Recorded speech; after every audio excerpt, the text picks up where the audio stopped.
This is Lindsey Millar with your news headlines for today.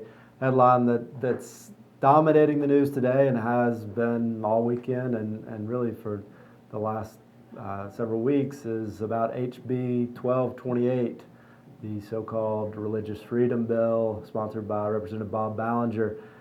There was a large protest last night at South on Main, hundreds of people, an overflow crowd. Heard from former Attorney General Dustin McDaniel, who said HB 1228 was wrong for Arkansas. Perhaps the stars of the show were two Presbyterian ministers, Reverend Robert Lowry of Clarksville, which he said his church is the only one in the Arkansas River Valley that opens its doors to all of God's children who are created as God made them. And then the Reverend Marie Maynard O'Connell of First Presbyterian in Little Rock. Both of them were just incredibly fiery. Lowry said that HB 1228 is a blasphemy, an abomination, and an affront to the gospel of Jesus Christ.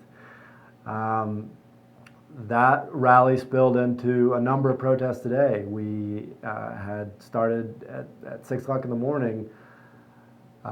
Those reverends and others gathered at the governor's mansion to greet Governor Hutchinson as he went into work. Then you had large numbers of people streaming into the Capitol. The HB 1228 was in the House Judiciary Committee today, where the committee concurred on some amendments that were added in the Senate side. It advanced as expected, but you had an overflow crowd there with people with signs. And then by the time the full House and Senate were convening, protesters had filled all three stories of the Capitol and were cheering and jeering as members went into the full House. The response has gone, of course, well beyond Arkansas. Today, Apple CEO Tim Cook penned an op-ed in the Washington Post calling HB 1228 and similar legislation in Indiana dangerous. In Indiana, you've had leaders of many of the major corporations, including Eli Lilly, which employs something like 13,000 Hoosiers, saying that this bill is not the right thing for the state.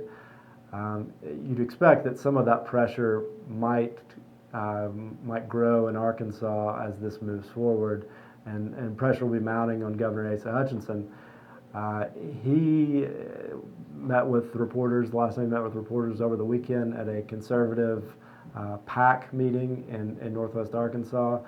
He sort of brushed aside the criticism. He suggested that this is not about discrimination, that Arkansas is open to all, but religious freedoms must be protected. At the same meeting, the conservative group, it's called Conservative Arkansas PAC, awarded its Conservative of the Year to a Fayetteville Reverend who led the charge against the Fayetteville Non-Discrimination Act. So when they say it's not about discrimination, you know what it's all about. Speaking of Governor Hutchinson, remember back early in the legislative session when he said that he would not allow for pork barrel spending, that he would end that tradition, a long-held tradition where legislators carve up a pile of surplus money and go back and spend it on favored local projects. Well, he hopes that you didn't remember that because, as it turns out, there will be $40 million in General Improvement Fund money, $20 million that the governor is going to spend on favored projects, and $20 million for the legislature. Joining us in our outrage is an unfamiliar partner, the Americans for Prosperity, which said that which condemned Hutchinson and legislators for continuing with business as usual.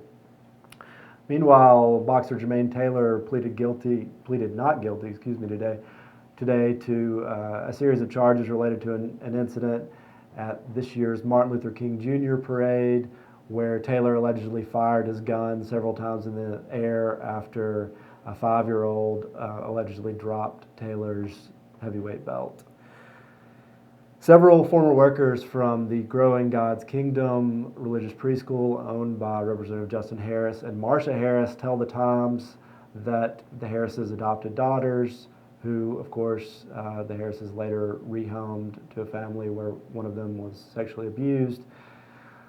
That those adopted daughters were frequently checked in to grow in God's kingdom when they were not actually in attendance. This raises a question of whether the preschool received improper benefits, financial benefits.